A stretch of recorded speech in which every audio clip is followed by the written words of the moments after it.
Ce matin, je m'en vais faire une chasse qui m'intrigue depuis longtemps. Je m'en vais à la ferme du chasseur à Sainte-Énédine. Et oui, vous avez tout de suite compris, je m'en vais chasser en enclos, je m'en vais chasser le cerf rouge. Et là, j'en entends déjà quelques-uns qui vont réagir à ça. Hein, la chasse en enclos, c'est pas de la vraie chasse.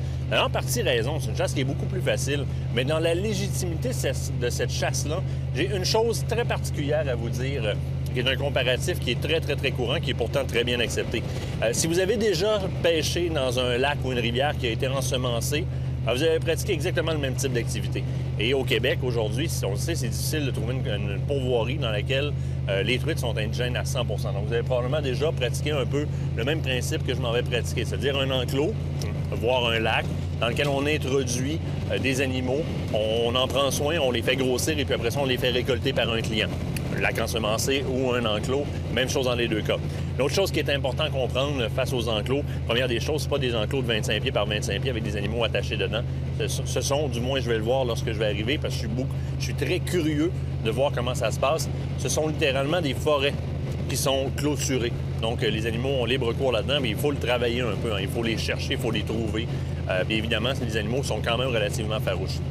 L'autre chose, c'est que c'est pas tout le monde qui a le temps, les moyens ou encore les capacités physiques pour aller faire une grande chasse, une grande envolée dans les grandes forêts québécoises et prendre le temps de préparer un territoire. C'est pas tout le monde qui peut se le permettre.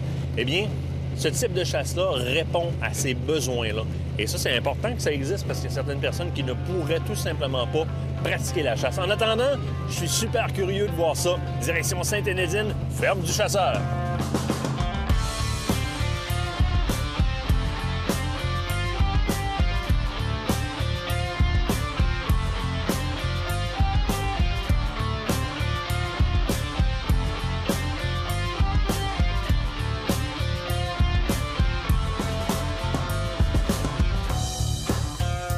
Hey Luc, merci de ton invitation. Ça fait plaisir, Martin. Je suis content d'être rendu, puis je suis surpris.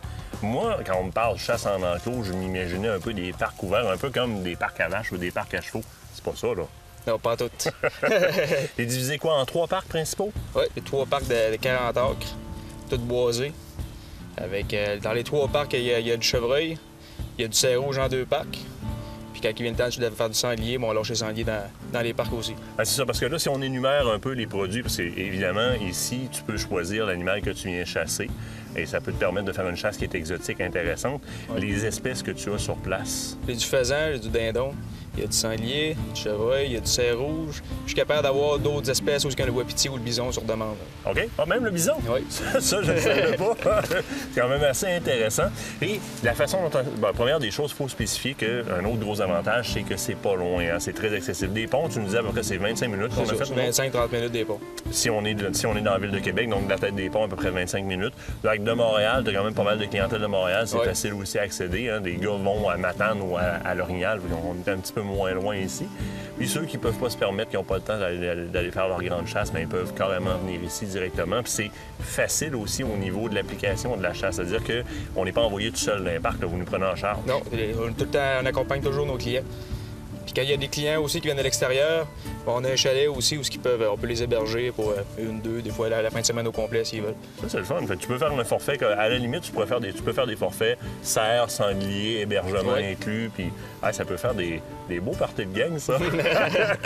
Après le tir, quand on est en forêt, il faut, moi, que j'éviscère, que je vide, que je sorte, que je mette en quartier. Ici, ça se passe comment? Le client touche absolument rien. C'est nous autres qui s'occupent de ça.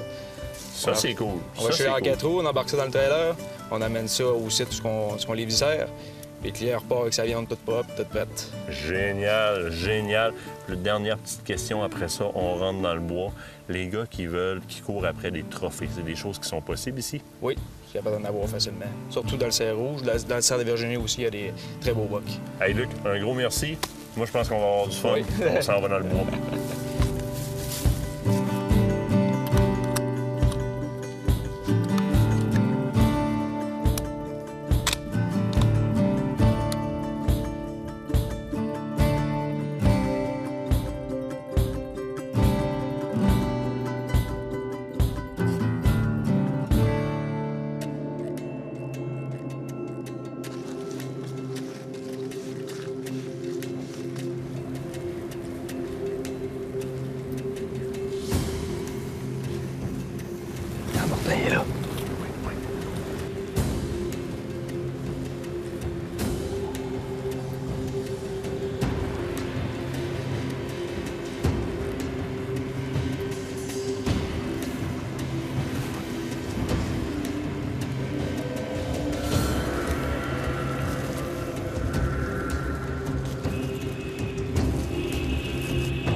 Malade!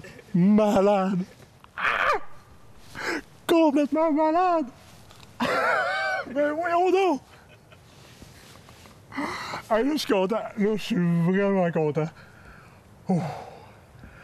Hey, ça n'a pas été long. L'animal n'a pas souffert. Pantoute. Tire juste, précis tant que moi. On va confirmer rendu sur place, hein, mais c'est ce que j'aime. Ça n'a pas couru. On n'a pas entendu de son. On n'a pas entendu birdler, quoi que ce soit. Directement là, sur place. On a mis fin à ça rapidement. On va filer une bonne viande de gibier sans avoir fait souffrir trop un animal. Yes!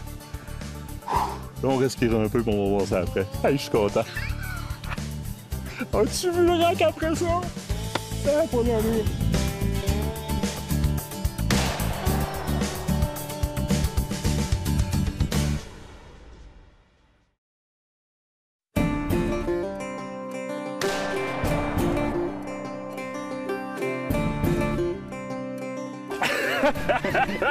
Good job, Martin! Hey, il est tombé comme là. Très dans ses traces. Je pense qu'il n'y a pas de doute, cet animal-là doit être mort. Ouais. On va avancer tranquillement, on va aller voir. Pas prendre de chance. Ouais, pas prendre de chance. Mon arme est chargée. Je suis sur le camp de sécurité, je vais prendre les devants. Je vais te confier ma canne, si ça te dérange pas. Il n'y a pas de Prends trouble. les devants, on va être chaud qu'un œil.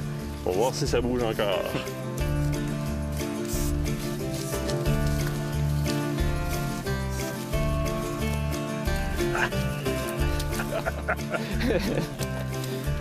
Ben voyons.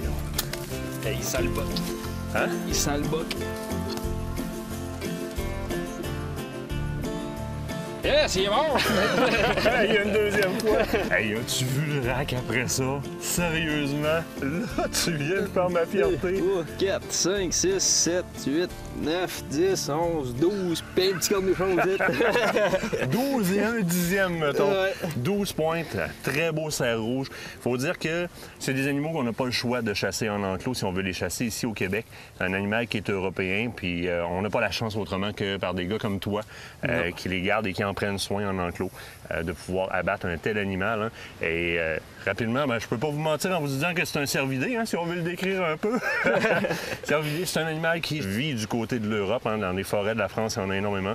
On pourrait penser à la grosseur de sa ramure que c'est un animal qui vit dans des plaines ouvertes, mais bien au contraire, c'est un animal qui vit en couvert forestier et souvent très, très dense. Il a même été question, il y a plusieurs dizaines d'années, d'une éventuelle disparition dans les forêts, dans les secteurs de la Loire, puis ça se reproduit tellement vite, c'est tellement grégaire comme animal, c'est-à-dire que ça vit en grands troupeaux, à peu près 5000 acres, un troupeau, socialement très matriarcal, comme nous autres, étrangement. Ouais. Alors, beaucoup de femelles. Capacité de reproduction, c'est très, très bien. Donc, ce sont de beaux animaux, c'est des gros panaches, c'est super intéressant, mais encore une fois, à moins de se payer le voyage en Europe, on n'a pas le choix de venir en enclos.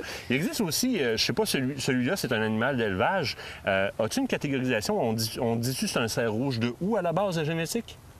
Ça viendrait de la Nouvelle-Zélande. D'après moi, là, ça viendrait de là. Parce qu'on dit que dans le cerf élave comme ça, là, il y a quelque chose comme, je pense, 8 ou 9 sous-espèces. Il y en a, tu me parlais que tu en as vu des tout petits, même à maturité. Là. Il y a 8 ou 9 sous-espèces de cerf élave, de cerf rouge comme ça. Mais tu sais quoi? Peu importe c'est quoi l'espèce, là. Je suis content en Je pense que oui.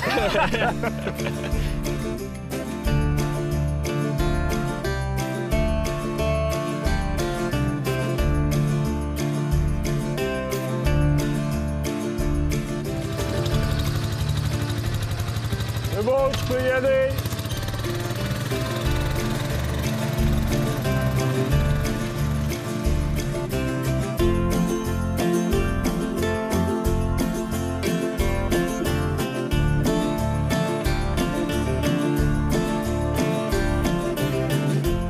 Luc puis Vincent viennent faire la job de nous sortir ça du bois puis de nous éviscérer ça comme il faut. Évidemment, une belle bête comme ça, un 12 pointes, je veux immortaliser mon souvenir. Devinez quoi? Éric de Taxidermie chez Éric, comment ça va? Bien, et toi, Martin? Ça va super bien. Tu m'as demandé de te trouver une vraie bête pour me faire la démonstration de comment bien préserver ma tête pour la taxidermie. Tout à fait. Ben, c'est le cas.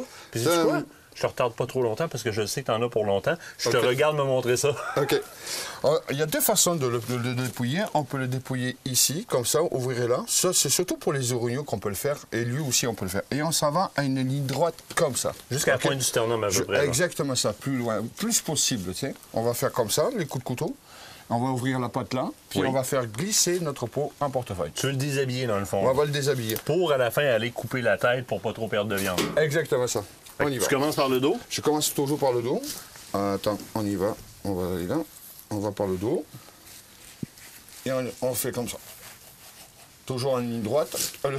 Jamais comme ça. Parce que là, tu coupes ton poil. Ah, OK? c'est ça. Ça, tu me l'avais expliqué Je te déjà. l'avais expliqué. Donc, par-dessous, comme ça. Ouais. Le poil est long, ça va permettre de raccommoder. Ça va permettre de Exact. faire une belle couture, de bien le faire prendre, ça paraîtra pas. J'ai décidé de te le dépouiller comme ça parce que c'est un cerf rouge, il y a une grosse crinière et je voulais pas non plus parce que comment on appelle ça, En boyau, en boyau, en tuyau, là, si on en veut. tuyau, ouais, exactement ça.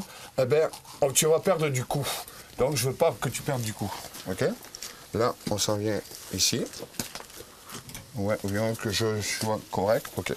Alors, c'est ici que tu vas venir rejoindre la pointe du sternum. Exactement ça. Fais attention à toi. Oui. Parce que c'est un coup de couteau. Je veux pas que si ça part. Les couteaux, ils coupent Oui, énormément. oui, oui, je vois ça. Jusqu'à la pointe du sternum d'un côté. Exact.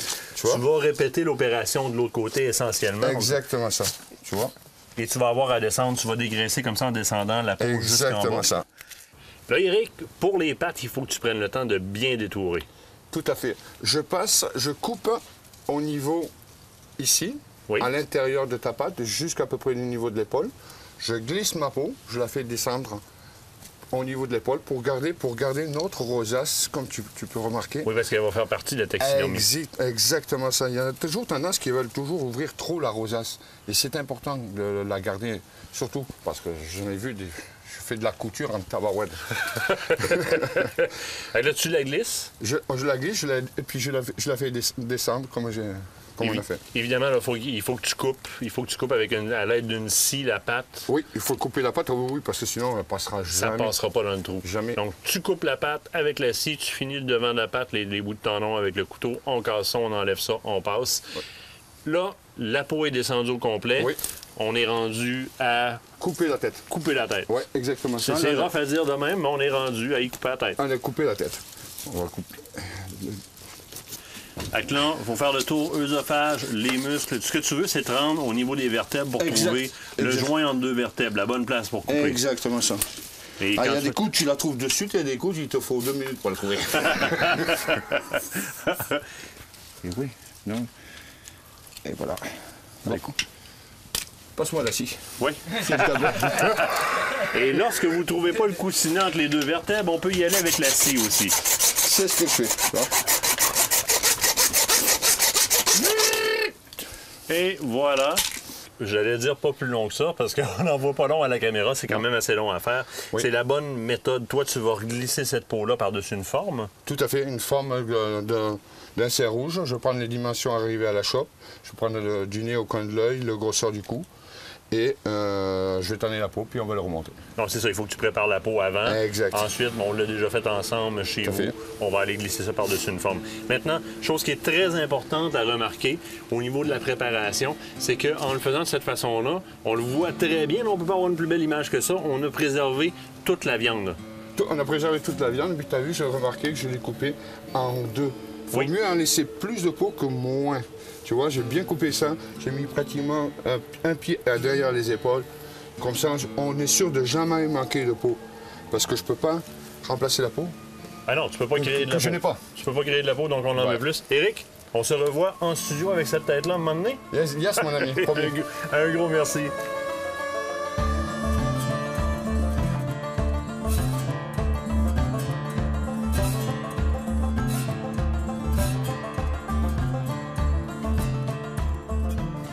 Là, moi, j'aime ça de même.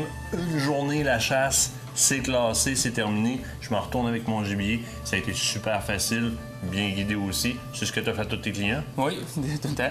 C'est ça, c'est facile l'accès. Puis le monde, s'ils veulent venir à la chasse puis vivre une journée comme toi, ben ils ont juste à appeler, ça va te faire plaisir de les amener à la chasse. Façon la plus facile de te rejoindre, Par le site Internet, on va sur le site Internet, les coordonnées sont là. Il y a Tout est là. de l'information aussi quand même pas mal. courriel, tout, il n'y a pas de problème. Puis des cerfs rouges comme on vient de chasser aujourd'hui, là, il peut y en avoir d'autres disponibles en masse. Oui, en masse. Un gros merci. Un gros merci, Martin. La ferme du chasseur, ça a été une très belle expérience. Pour moi, c'est sûr, je reviens ici. Merci. Merci.